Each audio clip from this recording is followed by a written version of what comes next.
Je vous avais dit que Khalil Rountree avait de grandes chances de mettre KO Alex Pereira. C'est pas arrivé finalement, mais on n'est pas passé loin. Tout ce que les gens vont retenir, c'est que Alex Pereira a fait une masterclass sur la fin du combat, qu'il était vraiment au-dessus en striking, et c'est vrai. Mais n'oublions pas les deux premiers rounds. Pour moi, clairement, les deux premiers rounds, ils allaient en faveur de Khalil Rountree.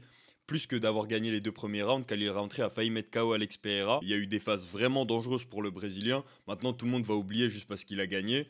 Mais ça reste un des combats les plus intéressants qu'on ait vu d'Alex Pereira, si pas le plus intéressant. Bon, je les mettrai pas au-dessus des combats avec Adesanya, mais mis à part Adesanya, Khalil Rountree c'est clairement le combattant qui a posé le plus de problèmes à Alex Pereira en termes de striking. Déjà le premier round il l'a pris. Dites-moi en commentaire si vous n'êtes pas d'accord, mais pour moi le premier round il est pour Khalil Rountree. Le deuxième round il l'a pris aussi. Carrément au deuxième round il a failli mettre KO Alex Pereira deux fois. La première fois après le high kick. Il envoie un parpaing à la Khalil Rountree, ça touche. Alex Pereira fait un ascenseur. La deuxième fois, c'est sur le high kick que lui-même il a réussi à mettre à Alex Pereira. Donc ce que Alex Pereira n'a pas réussi à lui faire, lui il a réussi à le faire à Alex Pereira. Oui, à la fin du combat, Alex Pereira il explique qu'il a laissé Khalil Rountree se fatiguer pendant les premiers rounds, mais il peut pas nous dire qu'il avait prévu de rater ses high kicks. Clairement, Alex Pereira a été surpris par le niveau de Khalil Rountree, au moins pendant les deux premiers rounds. Ça rejoint un peu ce que je disais à l'approche du combat, que les superstars comme Alex Pereira viennent dans le combat avec une certaine aura, ils pensent que tout va se faire un peu tout seul, il sait que le combat est fait par l'UFC pour lui, que les fans sont là pour le voir lui, que tout le monde s'attend à ce qu'il gagne de manière facile. C'est le phénomène qu'on a observé quand Adesanya a affronté Sean Strickland, c'est le phénomène qu'on avait observé quand Anderson Silva avait perdu face à Chris Weidman, c'est le même phénomène qu'on avait observé quand Georges Saint-Pierre avait perdu face à Matt Serra. Mais apparemment, peu importe le travail mental qu'ils font pour essayer de pas sous-estimer leur adversaire et de venir à 100% le jour du combat, ils finissent par sous-estimer leurs adversaires. C'est humain en fait, c'est dû à la position dans laquelle ils sont. Là, Alex Pereira, il était tellement dans une position de favori par rapport à Khalil Rountree qu'il s'est presque compliqué la tâche lui-même. Quand on voit ce qu'il était capable de faire donc au troisième round, on se dit pourquoi il l'a pas fait dès le premier round. Alors évidemment, il y a le fait que c'est plus intelligent de ne pas échanger avec Khalil Rountree dans les premiers rounds au risque de se prendre un lucky punch, mais il n'y a pas que ça. Il y a aussi le fait que psychologiquement, Alex Pereira semble avoir eu besoin de se mettre en difficulté pour pouvoir sortir le meilleur de lui-même. C'est presque une manière inconsciente de rendre le combat intéressant. Si Alex Pereira avait mis KO Khalil Rountree dès le premier round, on aurait dit que c'était un combat trop facile pour lui, ça aurait même pas compté dans sa legacy. Là, on va se souvenir de ce combat, on va se souvenir qu'Alex Pereira était en difficulté au début du combat, qu'il a réussi à remonter la pente pour vraiment montrer sa supériorité. Et qu'est-ce qu'il a montré sa supériorité? Sur les deux premiers rounds, on pouvait penser que le niveau était assez équilibré, que Khalil Rountree avait ses chances en striking face au meilleur striker de tous les temps, mais au troisième round, on a tout de suite vu la différence. Il y a eu deux facteurs, déjà la fatigue, Khalil Rountree au premier round, c'était pas le même Khalil Rountree qu'au quatrième round. Faut savoir que c'était la première fois qu'il faisait un combat en 5 rounds. Face à Alex Pereira, c'est pas forcément l'idéal. Ils étaient tous les deux aussi dangereux l'un que l'autre pendant les deux premiers rounds. Mais la question devient ensuite qui peut rester dangereux sur la durée. Et malheureusement, le Khalil Rountree qu'on a eu au quatrième round, c'était pas du tout le Khalil Rountree qu'on avait au premier round. Et le deuxième facteur, c'est l'excellente capacité d'Alex Pereira à faire des ajustements. Ce qu'on remarquait pendant les deux premiers rounds, c'est que Khalil Rountree s'était très bien préparé au kick d'Alex Pereira spécifiquement. À chaque fois qu'Alex Pereira envoyait un kick, que ce soit à la tête ou un calf kick, il rétaliait directement avec un enchaînement ou avec un énorme parpaing à la Khalil Rountree, un peu de la même manière que Baki s'était préparé à emmener Cédric Doumbé au sol à chaque low kick. La meilleure réponse à cette tactique, c'était d'arrêter les high kicks et de mieux camoufler les low kicks, et c'est exactement ce qu'a fait Alex Pereira. À partir du troisième round, il a complètement démonté Khalil Rountree, il lui a donné une leçon de boxe. Maintenant, Khalil Rountree n'a pas démérité, on peut dire qu'ils ont sauvé la carte. En dessous, on avait Juliana Peña face à Raquel Pennington. On peut pas dire que c'était le combat le plus divertissant de la soirée. Heureusement qu'on a eu ces deux-là pour nous faire le spectacle à la fin. D'ailleurs, en parlant de Juliana Peña face à Raquel Pennington, j'avais dit que Juliana Peña, je la voyais bien prendre la ceinture à Pennington. Maintenant, je m'attendais pas à ce que ce soit de manière aussi peu convaincante. Pour moi, Juliana Peña, on n'a pas fait assez pour devenir championne. On dit souvent que pour devenir champion, il faut vraiment battre le champion.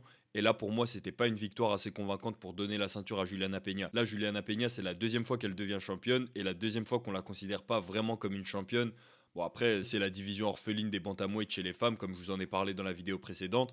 On attend qu'on ait une vraie championne assez dominante dans cette catégorie sur la durée.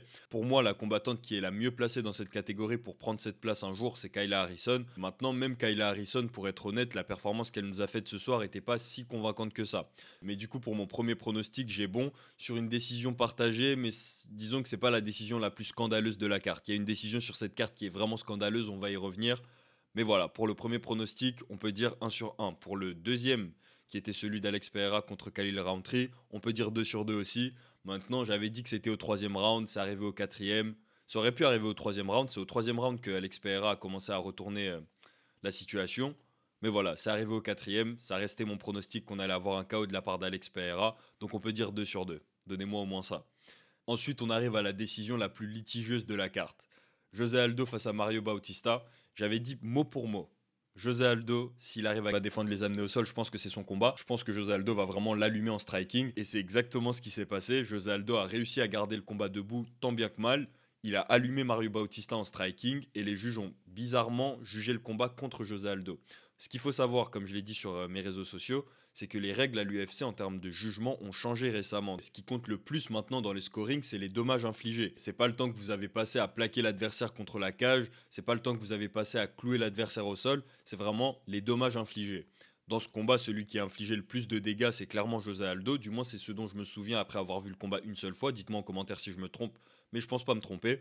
Et donc, si José Aldo a fait le plus de dégâts, c'est à lui que doit revenir la victoire. Peu importe s'il a été plaqué contre la cage trop longtemps, s'il a moins de temps de contrôle ou quoi, c'est lui qui a fait le plus de dégâts. En plus de ça, il a réussi à déjouer les plans de Mario Bautista, il a réussi à emmener le combat là où il le voulait, et quand il a emmené le combat là où il le voulait, il a fait plus de dégâts. Je vois pas comment les juges ont pu donner la victoire à Mario Bautista. Maintenant, vous connaissez les juges à l'UFC, c'était une décision partagée, c'est pas la seule de la carte, il y a eu des choses assez... Elle l'a dit, hein, Juliana Peña, à son combat, elle a dit les juges ont fait des choses assez bizarres pendant cette carte. Et évidemment, elle faisait référence au combat de José Aldo face à Mario Bautista. Je pense qu'on est tous unanimes sur le fait que José Aldo s'est fait voler.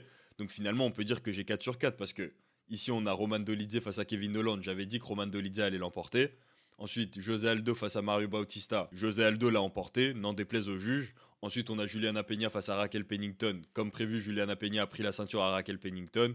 Et le dernier combat, j'ai pas besoin de me répéter, mais c'était pas non plus la prédiction la plus difficile. Dites-moi en commentaire ce que vous avez pensé de cette carte. Dites-moi si vous pensez que José Aldo s'est bien fait voler et si vous validez mon 4 sur 4. Dites-moi aussi si vous vous attendiez à ce résultat pour le main event. Je pense que pas mal de personnes voyaient Alex Pereira l'emporter beaucoup plus tôt dans le combat et ne s'attendaient pas à autant d'adversité venant de la part de Khalil Rountree. C'est ce que j'avais annoncé sur mes différents réseaux sociaux.